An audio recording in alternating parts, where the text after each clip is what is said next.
Thank you, Lonnie. That was beautiful.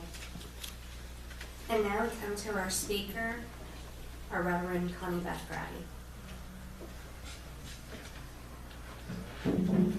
Good morning for just a little bit, it looks like. About 10 minutes will be afternoon. You know, life goes by so quickly. And sometimes, according to that song, we wander around and we wander around. And sometimes through the wonder, we're so inspired. This morning I've been wondering around myself about what to speak about.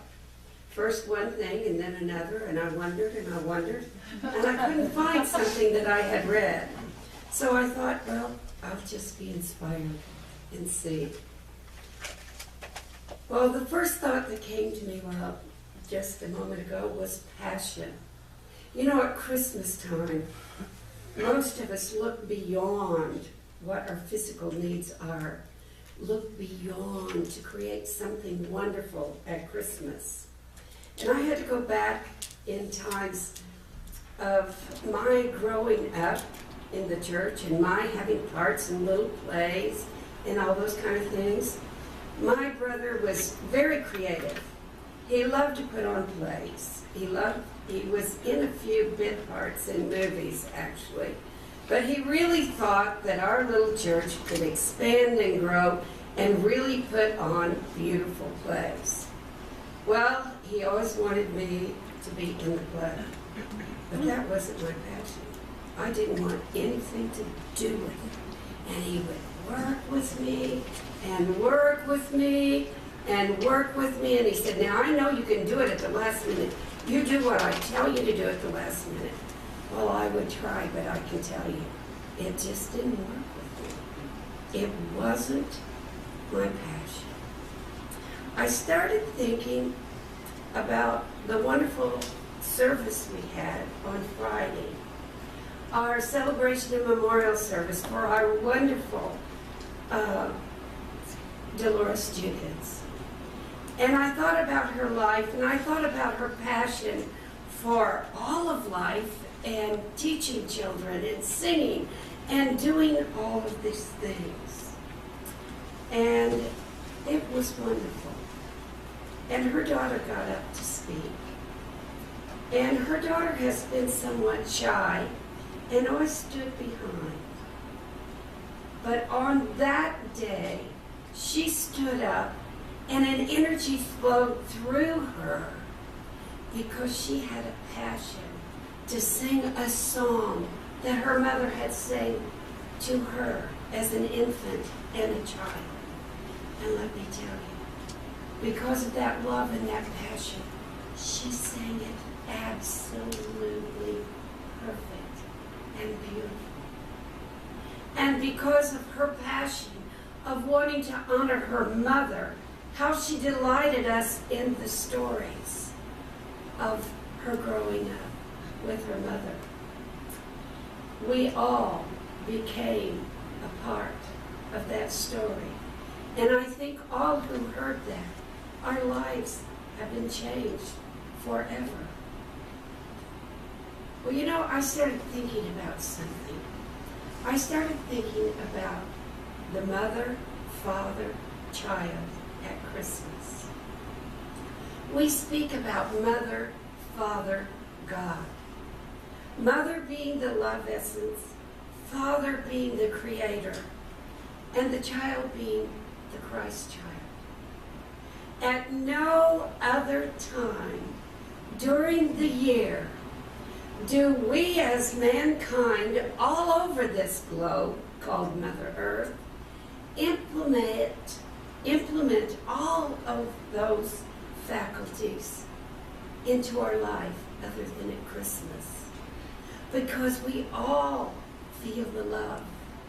And we all give of the mother love as we search for just that right present, or just that right song, or just that right gift of being ourselves to someone.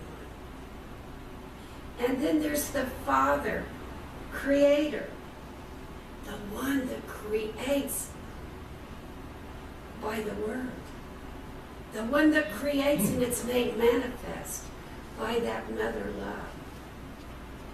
I think probably the most wonderful gifts we ever have received in our lives have been those gifts, those simple gifts that were given to us that someone made with their love and their creativity. Or maybe it was food, or a song, or something handmade. I know my mother made all of my clothes, and at the time I didn't appreciate it.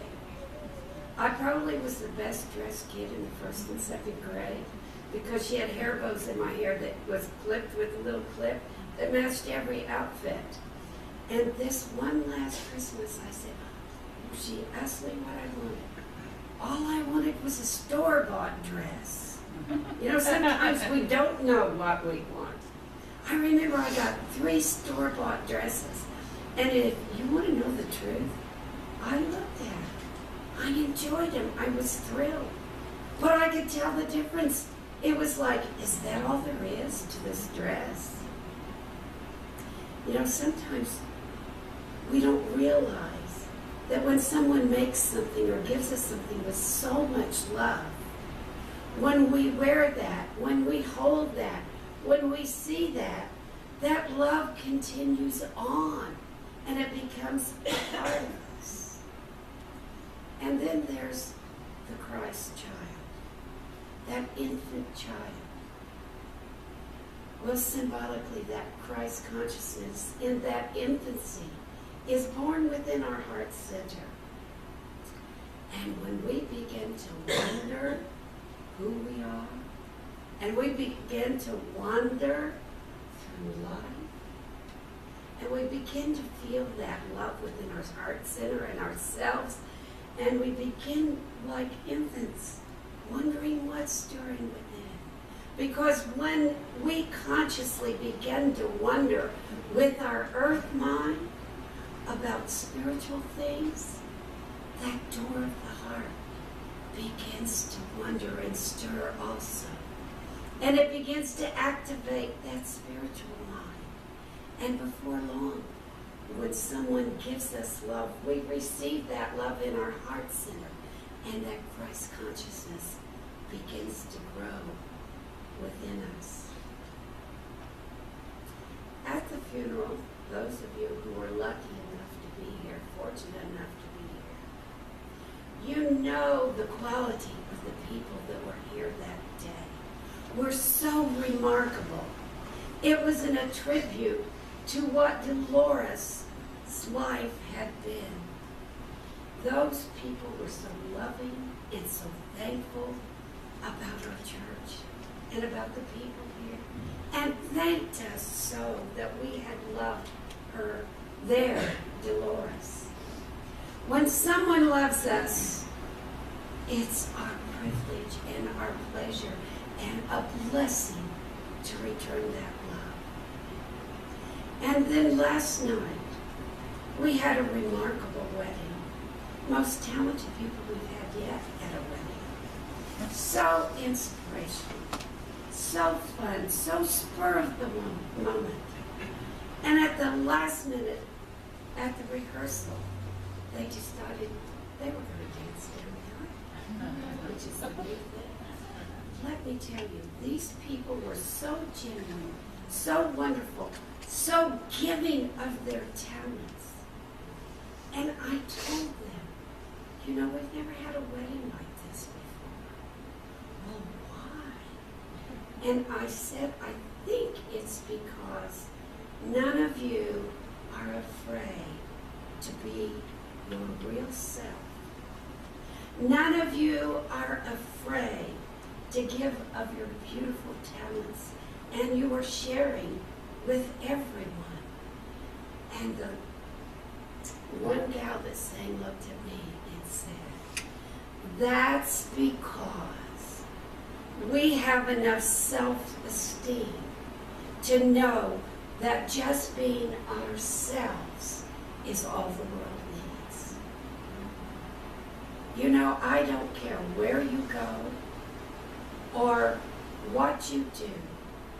If you're open to blessings any time of the year, but mostly at Christmas, if your heart is open and your mind is open, you'll receive a blessing and a Christmas card wherever you are.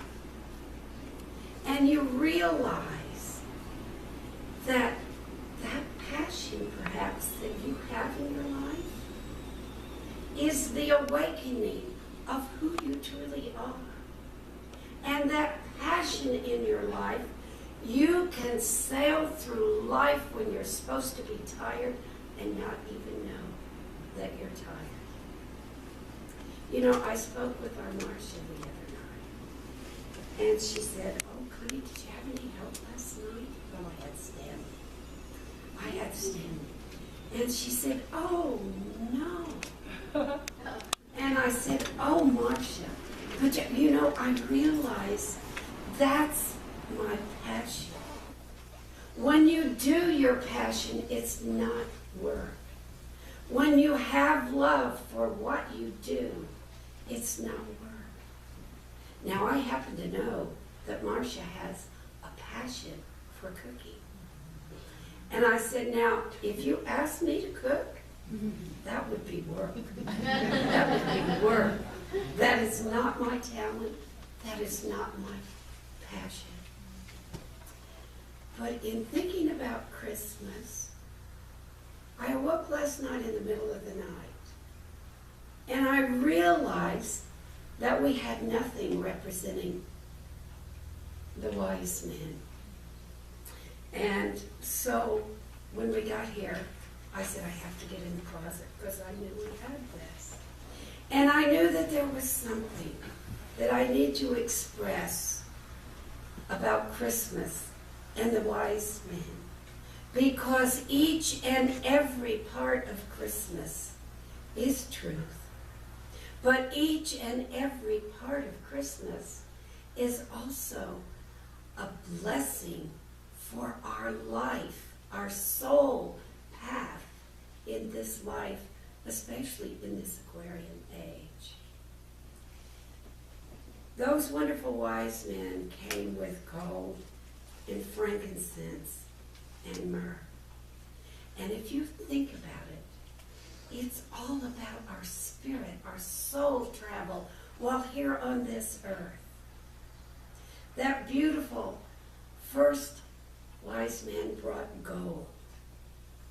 And when we find who we are in that Christ center of the heart, that base metal of earth life is transmuted into that pure gold of that spiritual essence.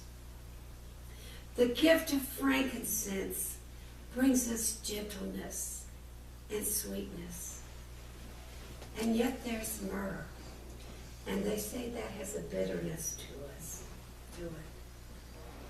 Some people say it brings sorrow and pain.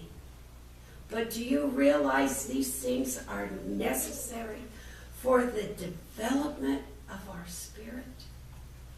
Because it brings understanding, it brings sympathy, it brings the wisdom of the Trinity. God bless you all.